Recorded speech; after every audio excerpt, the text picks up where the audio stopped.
Are you all set? Perfect. So well, that's Ari's little documentary, just FYI. So here we go. Hi, my name is. Are we all good, Rowan? Right? Everybody? Yep. As you guys know, I'm Riley Knutson. I'm representing RNG Forge, all the wonderful developers, and Eric Fontano. And this is our March status update. And we are deciding to call this status update our Under the Hood status update. And we'll dive into a little bit about what that means in just a sec. But first, you guys know what time it is. Word of the status update. Today, it's pinball. At the very end, you'll find out why. Pinball's a super obscure game. Not many of you have heard about it. In a sentence, originally, the scientists on Haven 1 designed Kelvin to be part of an intergalactic space pinball battle royale, but decided against it. So for our PowerPoint today, we're going to be going through, obviously, the project recap, very brief, showing you some of the work that we've done in the past, and give you a recap on what our game is about. As well, we're going to peek under the hood, show some of the work that we've done in preparation for production. We've got some wonderful feedback from our alumni and professors, and we'll be kind of explaining how we've mitigated some of that, or how we responded to some of that. And then we'll finish off showing a little bit of the risks and projections for the future. Rick, I think you're really going to like our projections this time. So, game overview. Kelvin's a third-person 3D platformer. It's set on the space station Haven 1, where a group of scientists are experimenting on you. You play as Kelvin, and you follow Foe as the two of you are trying to escape from the space station. You can move between 3 states of matter: liquid, medium, and solid, and each of those has abilities I'm sure you're all familiar with at this point. This is the overhead map of our level. As you can see, we start at the containment facility, you move to the hub, and then you can decide to go to the hangar or the foundry from there. Now, for vertical slice, we focus on the foundry. So we'll give you kind of a brief recap on what that looked like.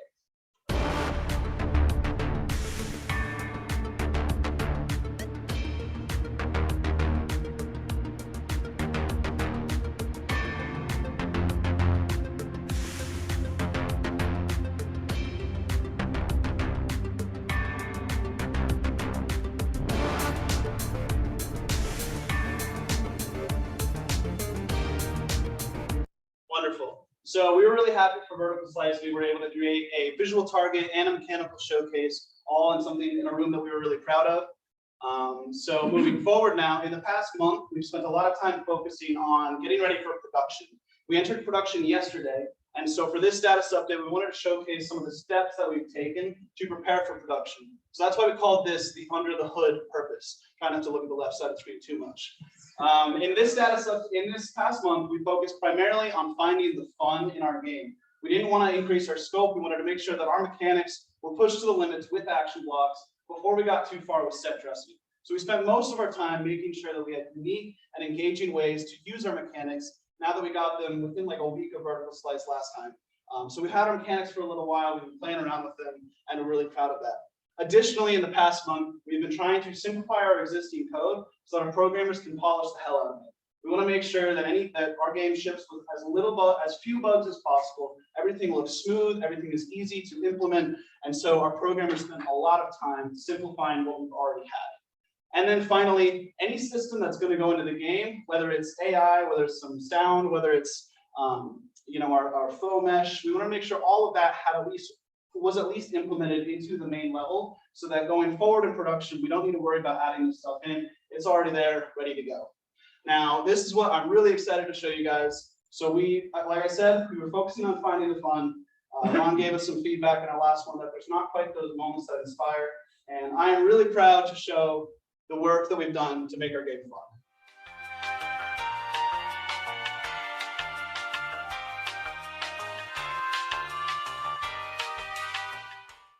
I'm not feeling the wow moments yet of those challenges / puzzles / speedrunning things, however you want to describe them. I'm not feeling the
righty. So I believe that we personally found the fun. We found the moments that inspire, and we're really happy with the work at our levels. We are super excited to move forward and implement those action blocks into the game and move forward with production. Now that we've entered production, knowing what makes our game fun. So over the past month, like I said, we've been prepping for production, and there's a lot of things that go into being ready for that. And so we wanted to make sure once we entered production, everything was answered. We didn't have to ask any more major questions. We knew what we were doing, and we were ready to move forward. But what exactly do you need before entering production? So we took a page out of Rick's book, or more literally his PowerPoint slides from last semester, and we found these 4 pillars of production prep, or something I like to call PPP. And so these are divided into documentation, team structure, development plan, and metrics. With our documentation, all of the design, tech, and art questions had to be answered before entering production. So we made that list. With team structure, anyone on the team, how much they can do, how much what those developers want to make, and anything with contractors needed to be sorted out as well. And then finally, with development plan, we needed to know how fast we could work. We needed to know what risks were coming, what our schedule was going to look like. And then for metrics, we also needed to know things like frame rate, player height, jump height, the rate that it takes for us to rework things from the asset store. So we took all of these things, sat down, sorted through them, and we got all of them done. We're really proud. So now when it comes to actually making the game, like I said, we'll be focusing on things under the hood. So we're not going to be showing many art or VFX in this presentation because we spent most of our time being ready for production, but in the next status update, we'll be showing a lot more about our art. So starting with programming, we have 3 different character controllers all implemented into the same character, and that took a lot of rework. I mentioned in the vertical slice that this took a lot of repetition. Each of these character controllers had over 160 lines of similar code. And so our programmers went in, they refactored it, and they took that 480 lines of code and made it only 160 across all 3 different character controllers. And to us, that was incredibly impressive. Fixing bugs has become a lot faster. And so if you're familiar with my presentations, let's give the programmers a round of applause because that was pretty impressive. And for our UI, we've also gotten the basic UI implemented into our game. I know the art is just incredible. We like to call it programmer art here on our team. And so we have the basic things like resume, restart, quit, and we want to at least have some sort of UI in the game before entering production. Additionally, I mentioned AI. So currently for our hub level, we have developed a mobile biped AI that will affect you in the medium state. We are restricting this to just the hub so that we can polish it a lot more and make sure that it doesn't interrupt the gameplay of the other zones. On top of that, we have made 2 AI systems with a security system that is a drone and a camera. These will be able to be more flexibly put into the other zones so that if we want to create a better environmental challenge in the containment facility, the foundry, or the hangar, we don't need to put an entire mobile biped AI in there. These are much simpler to implement, and we'll be able to shoot you after you're in the medium state for too long, and they're also customizable. So if we just change our minds and want the fluid state to be destroyed, then we can do that. But right now we're focusing on just the gel state so that it can be easily implemented. Our rig has been finished for Foe, and for Kelvin and Foe, and we're really excited about that. Right now his ears and horns can wiggle, the hands can curl, the foot has forward and inverse kinematics, and we spent a lot of time on this rig trying to make sure that it was as good as we possibly could make it. It was a big portfolio piece for one of our tech artists, so we're really happy with where it turned out. On top of that, our foam mesh is completed. He has the proper number of polys, he has the right skin weight, and he's looking really good. I personally want a little plushie of him on my desk eventually because our characters look way better than I expected them to, and I'm just blown away with what's been created. Now, in our last status update, we showed you all about the foundry. We were able to asset dress that, we were able to level block it, we were able to implement lighting, some motion and hazards, and then 5 action blocks. And like I said earlier, before moving into production, we were faced with a choice. We could either go forward and set dress and get the levels ready, or we could find that fun. and prepare for production more. And we have a decent amount of level designers, so we slowed down and we've really pushed the boundaries on that.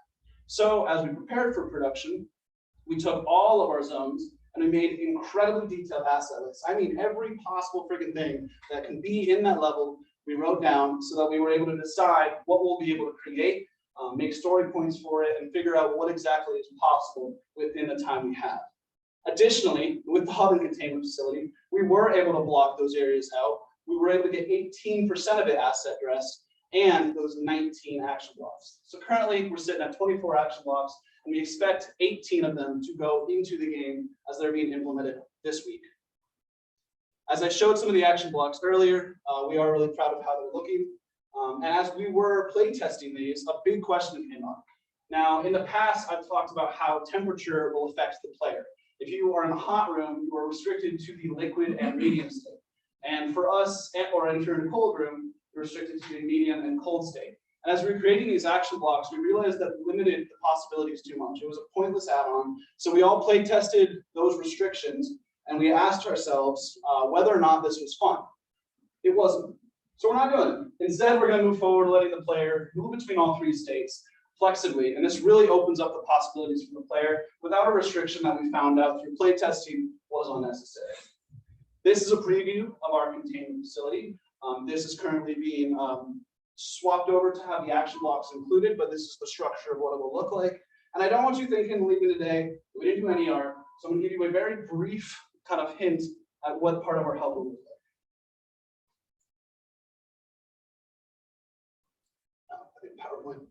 My PowerPoint's been crashing on me here and there, so let me just restart that.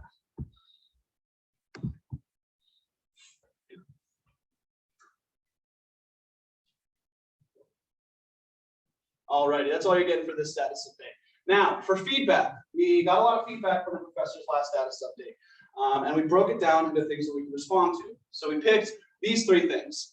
Obviously we talked about the I can't quite feel the wow moments. The fluid state looked a little too repetitive, even though we really liked where it was. It had some room for improvement. And then don't add scope, just focus on polish. That recommendation from Rick stuck with us, and we've been really trying to figure out the best way to respond to that. I think we're ready. So for this, as I showed earlier, we went from simple action blocks that just showcase what our mechanics can do to more impressive ones that we think are much more engaging and exciting. With the fluid state, we took it from a simple distance field render to what it is currently, where it uses, you have to remember this, a modulated, what's it called, Caldwell? Modulated, fancy word. There's like a modulated time slice shearing shit, whatever. Yeah, it looks like that, and it's really cool, and we're really excited with where it is. Pretend I said something fancy. And then finally, the don't add scope, just polish. So for this one, like I said, we've been focusing on the under the hood update, making sure we knew everything we could before entering production, as well as the production prep polish pillars. And Gabe and I are working really hard on making sure we have proper bug tracking, a solid dashboard for our team. We have currently been play testing often, and a little surprise for Rick at the end with our scope cap. And then with our zones, we've currently been trimming them down, making sure that we are not over scoping ourselves. So we are modifying the foundry, we're modifying the hub, we're looking into our asset packs more to make sure that we can complete the art in the proper amount of time. Like we do every month, we've been looking a lot at our risks and what we can do to mitigate some of these risks.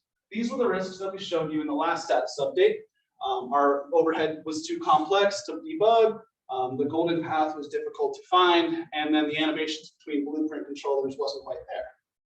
And thankfully, we've mitigated all of these. Like I said, we reduced some of the code by 77%. We now have a plan for the more clear golden path. We're going to be using Fluid Ninja droplets. Fluid Ninja is an add-in that we've acquired to show where foe is going, as well as our design lead has held a directed lighting workshop to show the path of the player. And then we have done the programming side of this transition controller by merging the merging the controller states together into one character controller. These are our risks for the next month.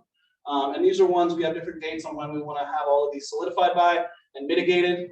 So we do want to add Kelvin's head into this line mesh. We have some ideas on how we're going to do that, but it is pretty difficult with distance fields. So our programming team and tech art team is looking into that. Our action blocks are very fun, but they are large. And so we're looking into different ways to mitigate the scale that they come in. One of them currently could be rolling, and you have like an acceleration platform, so you don't need as much room to gain momentum. But we'll have a better answer for you by the next status update. And then we've been playtesting internally a lot, but we want to playtest really soon. We want to make sure that our game is polished and ready to go. So we are looking at how to playtest at scale outside of just everyone in FIDA. And finally, projections. And Gabe is wearing his scope cap here because this is something that we've been working really hard on getting right before entering. So here we have our scope cap. This number represents our team's capacity in relation to the work we have to do. The equation below it, you'll see that our total scope is lower than our total capacity, which means that we can definitely execute on our scope as we enter production. We'd also like to point out that we'll be adding an additional 10% of risk mitigation or risk contingency onto our scope cap percentage, which will still leave us under 100% capacity with that extra buffer room taken into account. Ideally, we'd expect this scope cap number to stay the same as we go from status update to status update, but realistically, we expect this number to fluctuate very slightly. We likely find that our scope cap number will lower because we find less risks as we dive further into production, because we'll have more information about the work that we've planned. We expect to learn as we work, and we'll be able to apply this to our projections by updating our metrics accordingly to accurately represent our risk assessment and task expectations. Moving forward, we'll be actively updating this graph as production goes along to reflect on what we've learned and discuss any changes to our scope cap. And if you have any questions on this, we are more than happy to talk about this. These are our commitments for April. Like we said, we want to have the fluid state implemented with the head of Kelvin in it. We want to have the AI be in a more demonstrable state for you all. We want 3 finished UI menu screens, the camera and drone fully implemented with no more testing on it, as well as a custom material and universal shader that one of our programmers is working on right now. For our art, we are looking at the final gel mesh texture and rig, the 23 3D models, 12 VFX, 3 character VFX, like some slime droplets on them, 7 animations, the final solid state mesh, and then for design, you want to have the entire level mapped out start to finish. Whether it's done or not, we want to be able to see visually everything from the very beginning of the game to the end of the game. On top of that, we want our hub set dressed and our hangar set dressed. And we have talked to these level designers specifically about how we're going to get there, and we are very confident we can do that. We also want voice over placeholders implemented, and then Foundry sound effects and the traversal sound effects reworked. That's what we're going to have by April. I promise you we'll get there. And then the week before spring break, I was gone for a day, and unfortunately, Gabe Lopez became the PM that day, and we changed everything just that one day. We became RNG Pinball. We changed our team's logo. We changed stand-ups to sit-downs. Gabe had a lot of fun with that. He likes to say it was the most productive day of the spring. I'm bullshit. And one of our level designers during that meeting, during a conference they were required to go to, made this for us. I promise it didn't take out of his toggle hours, but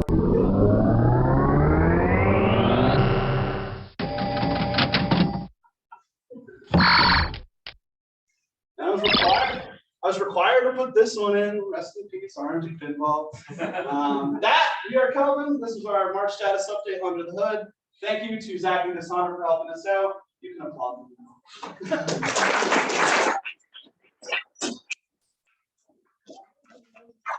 I'm sorry. If my leads would like to come on up, we can answer some questions.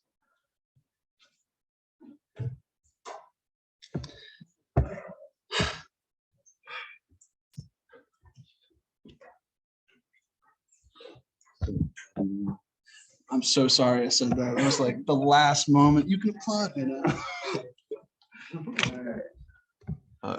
You know what? We were already going to destroy our schedule, so let's just do it right. Let's go hear from Ron. Yes, 1 second.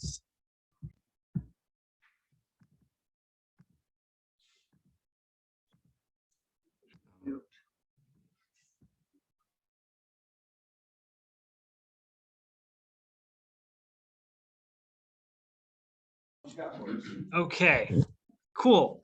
So once again, love the sense of humor and the fun and the culture of the pinball bit. I love that stuff. And yeah, the little pinball mini game and the Star Wars like image, that stuff is precious. Honestly, it really is. It's sacred. And actually, it's one of the best features of student projects. Like you all do that more than industry does, and I think that's actually really nice. It's one of the reasons why I like being at FIA. Like the culture of that is really, really fun.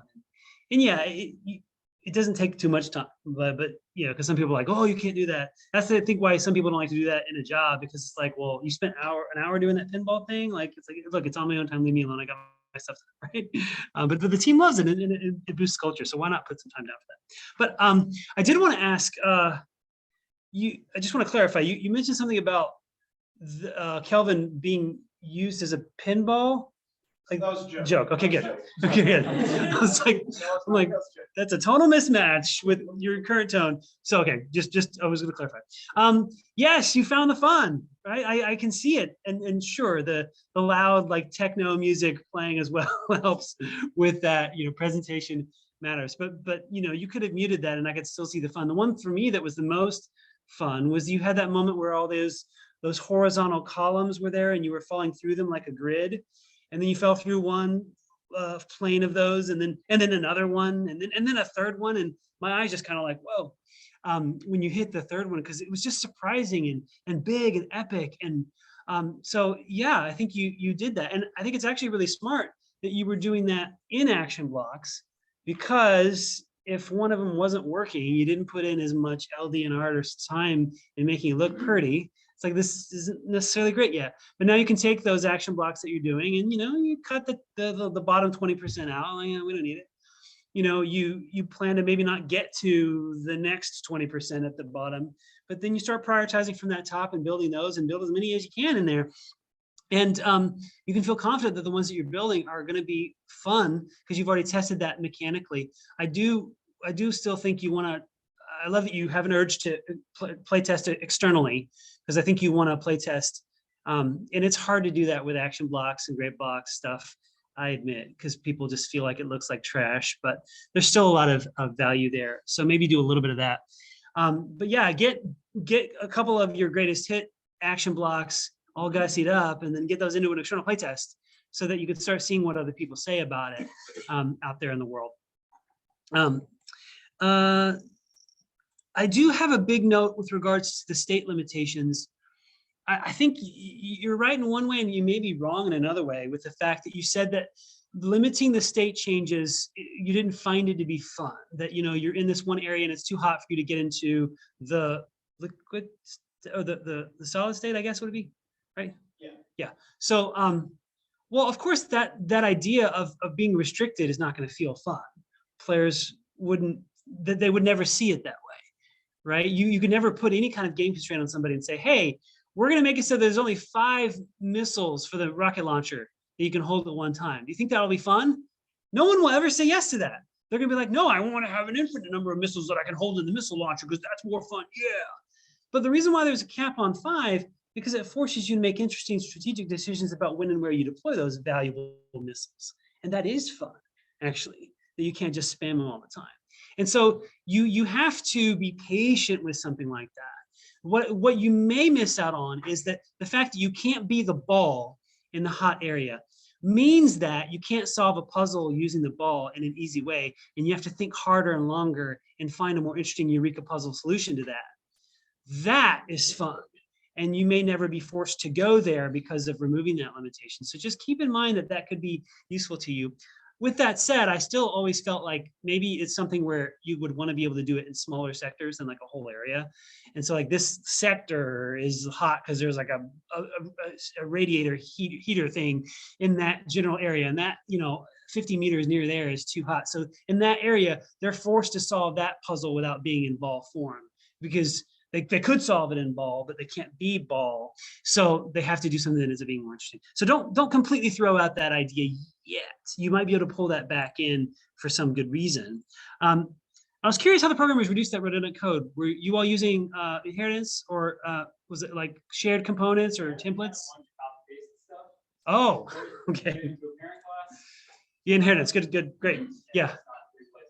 Yes, and yeah, yes, please, one right place, single responsibility pattern. You definitely want to avoid copying pasting, not at all costs, because sometimes there are some performance reasons to do it, but those are rare. So I'm glad that you fixed that. You should be draconian about copy paste. That should be like a no-no. And yeah, nice work on the wiggle ad. That was a good joke too. Like it's wiggle. And to be fair, I was not necessarily expecting you to respond to that note immediately. I'm proud and impressed that you did. But that's kind of something you could have saved to the end. Like, yeah, there's some repetitive animation in there, and then like in the last month, you run in there and make it something that it has some jitter on it. But I'm impressed that you did go ahead and make that. I don't want you to feel like that's something where it's like, oh, the faculty said this, we need to do this immediately. Well, sometimes the note is something that you do later, or you do halfway, and that's the right call, or not at all. And I do encourage you that when you do ignore a note, I think it's a really professional thing to kind of just give a heads up. It's a respectful gesture. It's a quick email for you to say, like, I don't know that we can scope in getting jitter on the blob, Ron. It's like, okay, that's fine. It's a cool thing to do to demonstrate we heard your note and we respect your note, but we're not going to do it. And here's why. And it doesn't have to be a debate or an argument. And I don't debate people about it. When somebody says like, oh, thanks for that note, but I don't think we can get there. It's like, okay, I'm not gonna beat you up over it. I love that you have a contingency, that you plan to have a contingency. That's huge. 2 quick notes on it. Most professional project planners like to have more of a 15 to 20%. So it's a little under. But the fact that you have one at all, I'm impressed by, because most capstones don't have one at all, or it's like 2%, and it's like, good luck. And in truth, you have 12, right? You're planning, you want at least 10. So a small note that like you want to try to get a little bit more in there. But the other thing to remember too is that notice that contingency will, the percentage will remain the same, but the actual amount of time will change, right? So if you started a 10-month project with a 10% contingency, you have 4 weeks of time to do more stuff, a month of time to do more stuff. But in the last month of the project with 30 days left, your 10% contingency is 3 days left, right? So in truth, your contingency will rise and fall based on how things are going. And so your job is to make sure that 10% remains an actual 10%, and that you're not eating all that time up too fast through the project. So track it. Right now it's actually at 12. You want it to be at least 10. A month from now, it might be down to 8. And it's like, hey, can we try to get back some contingency, which means you're cutting things. And it's hard to convince people to cut things because they're going to be like, we have 8% contingency. It's like, yeah, but we kind of want to keep that around 10 because we don't know what other stuff will hit the fan later. And that number is actually just for production. So that'll be towards the end of June. So we still have until we ship for alpha. Just like the 89% isn't like August, like we have to ship. Just probably should have mentioned that, but just wanted to look at it. Yeah, cool. Yeah, and that's all the notes I had. The biggest compliment I want to give to you is your recognition and the protection that you're doing for your team, in that you're trying hard to action block things and start play testing those to validate them. You want playtest validation on your mechanics so that you then go and put in the hard time-consuming work only on things that you're confident will be in the game because they're tried and true and tested. Your team should love you for that and appreciate you for that, because it's hard to do that. It's hard to develop that way. It's hard to plan that way, but it's a huge gift that you give to your team. And so when you do come to them and say, hey, we need to cut the following, it's an easier pill to swallow, and they can know that you tried your hardest to avoid having to cut things at all. And when you did have to cut something, we tried to test it so that you didn't have to get to the point where you spent a whole lot of time on something that then gets cut. It just makes that pill easier to swallow. So I love that you're buying that equity with your team now. And so so artists on that team in particular, and certainly LDs, like that's the right approach to go with. So you should be appreciative of that approach. So cool, let's give them a hand.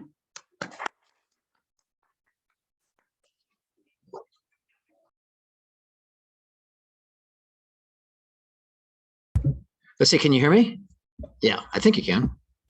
I see my microphone responding. Yeah, I got to give you a credit for focusing on the main tenets of your presentation and for your sprint, where the pillars of find fun, simplifying your existing code and implementing the systems were really inspiring. It's rare to see a capstone team focus on the objectives and the emotional reasons of why you're doing this rather than just doing things for the sake of doing things. So I really got to give you folks credit for that. And that's really inspiring to see that.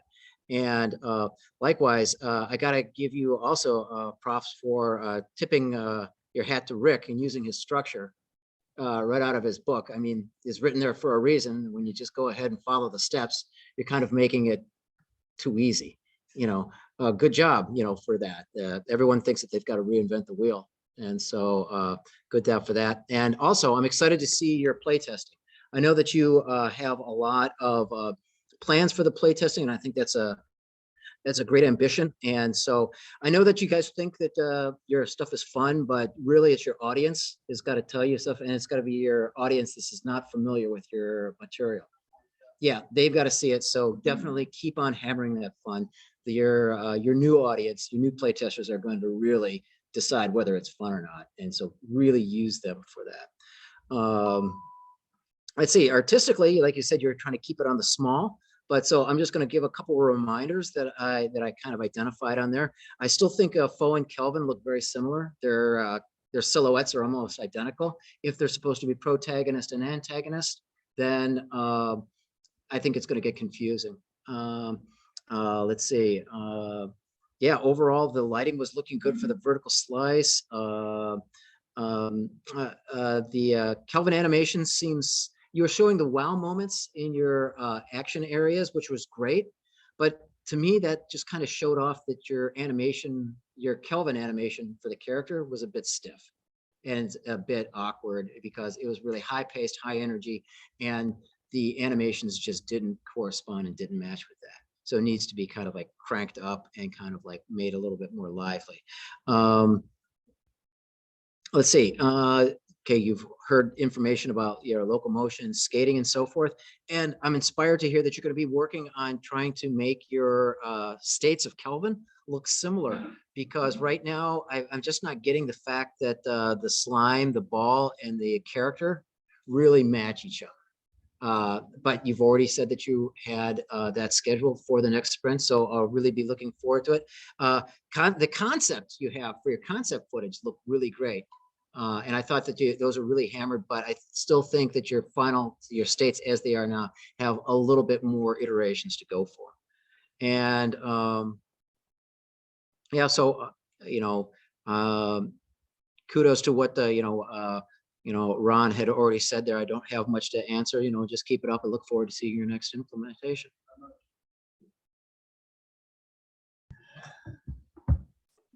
All right. So let's pretend I spent the next 20 minutes saying all the superlatives and all the wonderful things that you did. You can save some time, but I could probably go for about 20 minutes. I really, really like what I saw. And I especially like the fact that, you mentioned you kind of had this sort of an overall structural approach to what you were doing. And to some degree, you actually took kind of the way that I approach it. What I liked about it is that you didn't just take it wholesale in its entirety. You owned it. You adapted it for your purposes. It's not precisely the way I do things, but that's a good thing because every project is different and every project the project itself has to be compensated for in the structural approach. So I really like the fact that you have a very goal-oriented, objective-oriented project structure, and you're not just doing it because it's a homework assignment or it's expected in a presentation, you're actually using it. So I like that. It is clear that that approach is driving decision-making, and structure should always drive decision-making. So having those goals in place, continue to be aware of them, continue to let those goals drive your decision-making. That's a really good thing. This project reminds me a lot of Plushie Night. It's always a good comparison in these circles. The thing about it that reminds me of Plushie Night is they had a very similar approach in that they wanted to get all the gameplay and mechanics and everything on the table first, and then just sell out to production. And it was all just taking that and applying extreme polish. And the fact that we still talk about that game 10 years ago, and we'll be talking about it for another 10 or 20 years until I retire, and then the people who replace me don't even know that game existed. It should say something. It's a valid approach. They made sure that they had solid, fun gameplay, and they did this a similar approach with Hollowed 2. Get it all out on the table first, and then really spend your time, invest your time in polish. So you did that, and I would say double down. Just get it out of the way as fast as possible. The game mechanics, they look like I think you have found your fun. So great, finish that off. And I think you can make a mechanic that is fun agency wise. You can make it more fun by adding polish to it. So resist the temptation to just keep piling on mechanically, and also resist the temptation that you get your level built and it feels good, and let's build another one because we have time. I would personally rather see you take the level that you built and you polish the crap out of it and it looks great. Polish it some more. You're going to be way better off making, as Aaron Merrick would say, 2 minutes of gameplay is fine if it's the greatest 2 minutes of my life. And Alyssa said that same thing, right? That's what you want, right? That's the thing that's going to help you get a job, is showing that you know how to make AAA quality. So that temptation is going to come to start adding more stuff to it. And anytime you can make the decision to provide polish instead of extra scope, I would avoid the extra. You have plenty of scope. It's enough for a capstone project. Now make it great. So I had to laugh. I was thinking, when was the last time I saw anybody bragging about reducing the number of lines of code? And I'm pretty sure that was in the mid 80s. And that's because, my first desktop had 512K of RAM, and the number of lines of code mattered. But it still matters, right? It matters in terms of architecture. It matters in terms of efficiency. It matters in terms of readability for people coming after you. Nobody does that anymore, but you should. So that's a throwback to the 60s through the 80s, and it's a great compliment, right? They knew how to write efficient code back then, and you shouldn't, just because we have infinite resources on today's computer, abuse it. I think it's awesome that you refactor like that. You take the time to do it right, and that becomes a learning moment too, where now that you've done that and you understand how that refactoring works, next time you write the code, you just won't have to refactor it at all, or do less of it. I think that's the type of structural decision making, you guys. You're kind of looking into polishing the code, just like you're polishing the assets and polishing the design and not adding scope. And that's the right decision. You're trying to learn how to make a AAA game. That's what you do, right? And every aspect of it, you try to make AAA. In fact, I'm always saying you can't make a fun game unless you have fun making it. And we can see that in your team culture, that you guys are having fun making the game. What's interesting is the same philosophy applies to presentations. Part of the presentation is to give the suits faith that you guys know what you're doing. And you've somehow given the same organizational vibe as you've done with a fun vibe, where you get the audience, me in this case, just looking at on the team with a matter of, I have faith. That's an emotional decision. But you've shown the kind of organization that I think just inspires confidence, which is a great thing to do.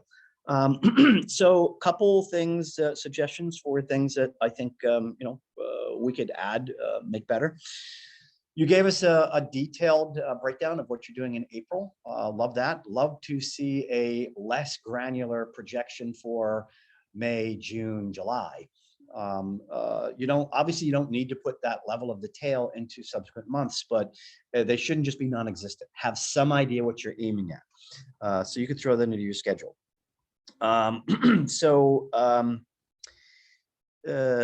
It's funny. Gabe was king for a day and made the most of that authority.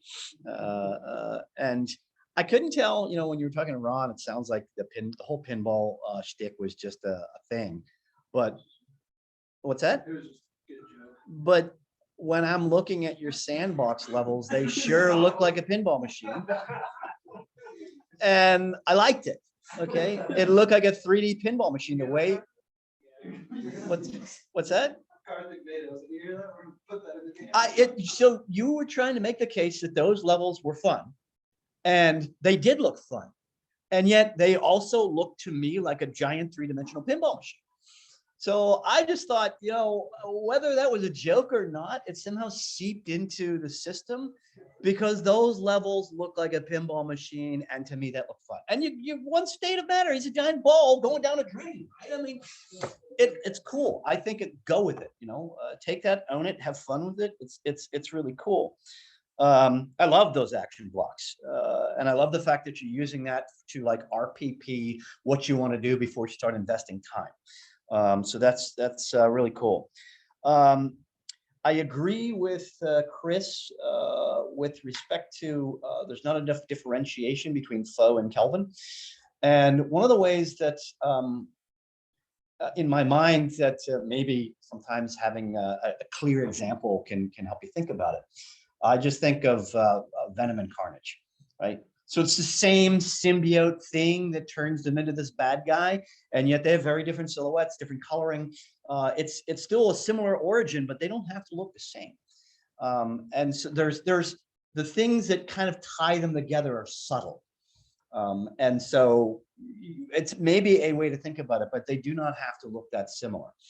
And this can be one of those things that you can say, look, it's a matter of polish, right? Maybe we want to go back and not just, even though faux looks great, maybe you want to re-ideate that thing and really say, what can we do that ties it to Kelvin in some ways so that we can see their sort of same species, but what can we do to make the silhouette different?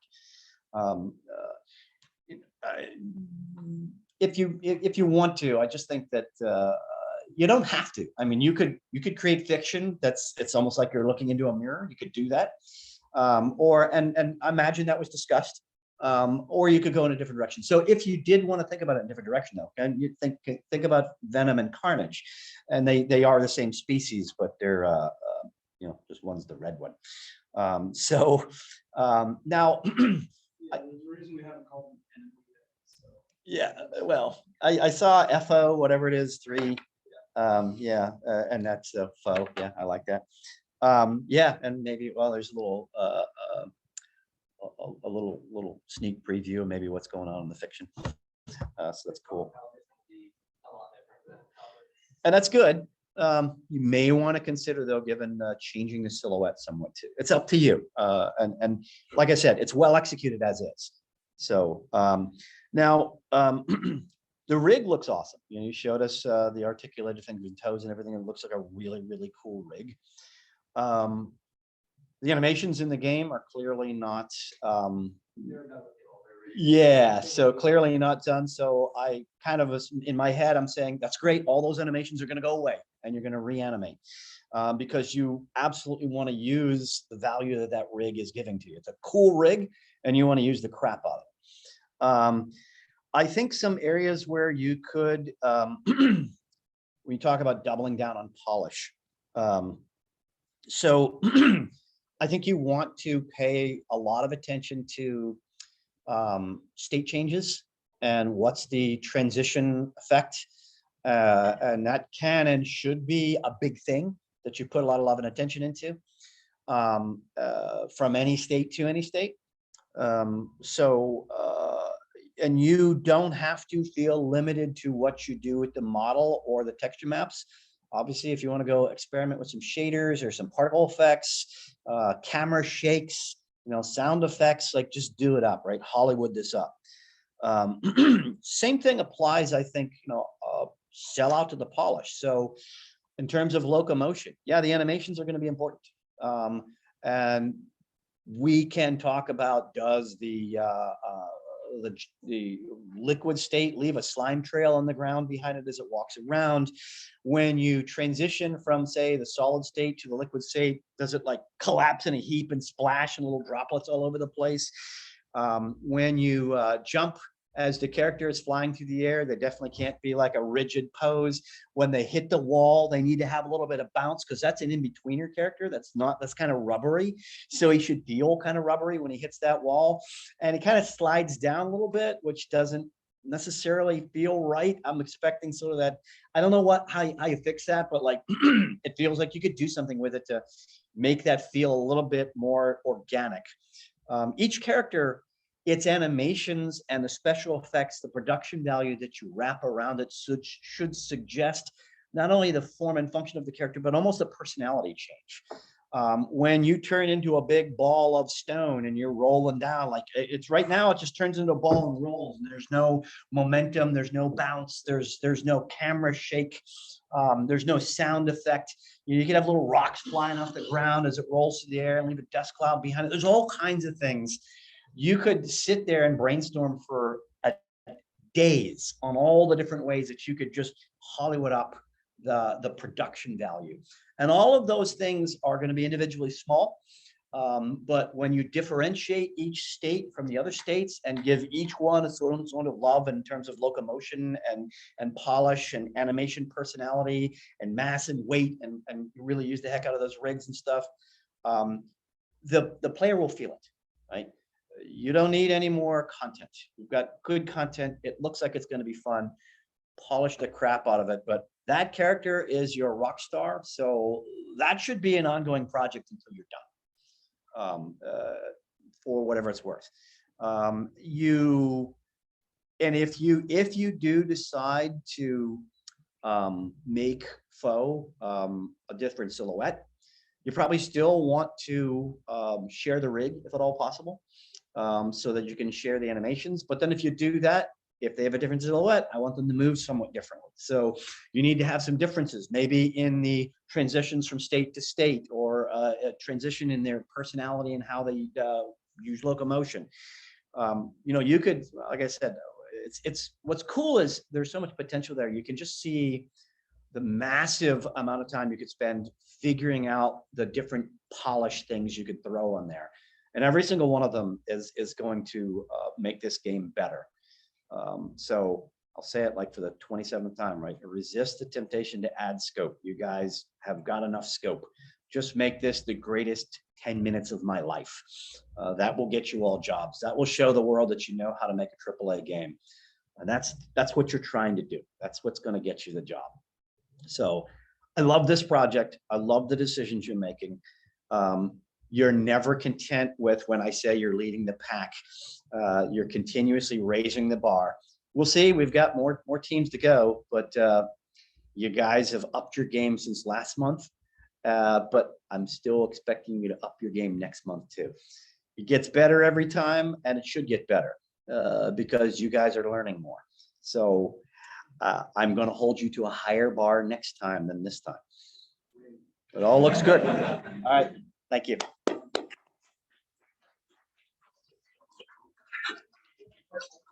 want to thank the team.